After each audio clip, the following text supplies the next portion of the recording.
دې کې مفسرین یو واقع لیکلی ده د علي ابن حسین المدینی فرمایي چې دا یو بزرگ تیر شوی دی یو نیک انسان و د دې یو وینځه وه نو دی یو ځل یو 10 چاردام کو نو دی ته ویرا شماته اوبو واچو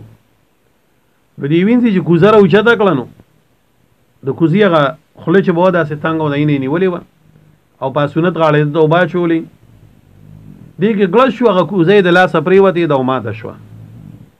تڼۍ ونې لاړه چې ماته شوه نو د غوسه شي داسې پورته د بد بد وکتل چې ما د جامې هم څښا کړې اوبه دې هم ختمې کړې اوس به څه کېږي عربو کې خو به اوبه هم نه وي نو هغه هم د قرآن حافظه وه پوهېده په قرآن باندې نو هغې ول اواز ورکړو وی والکاظمین الغیظ د مؤمن صفت دا دی چې دی به خپله غوسه څکي بس د مانو یکدم د آیت طاري شو ورته هسې پورته وکتل فی کظمت الغیظ ما خپله غوسه وڅکله د وینځي په ذهن کې دا و چې یاره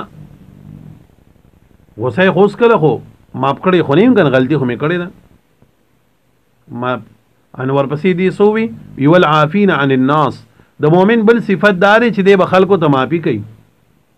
هغه ورته څه ووي عفوت وکړي ما تا د عفو هم کړې ده ځه ګوره د قرآن باندې پوهېده نو ورپسې بیا هم صبر بیا ورته څه وایي والله یحب المحسنین دا دوه کاره دې وکړو خو الله محبت د محسنانو سره دی ګورئ نو هغه ورته څه وایي وی ما په تا باندې احسان وکړو اعتقتکې ما ازاده کړې ځه ازاده مې کړې د وینځوالي نه نو ګوره چې په قرآن باندې څوک پوهېږي که نه الله تعالی او د دنیا او د آخرت ټولې مرتبې ورکوي ان الله یرفع بهذا الكتاب اقواما ويزع به آخرین الله تعالی د دې کتاب په برکت سره ډېر قومونه اوچتوي او ډېر کته کوي الله دې موږ د قرآن د برکت اوچت کړي ښه نو ګوره چې وینځه وه خو په قرآن باندې پوهېدن څومره لوی پیدې وله ورکړه څومره لوی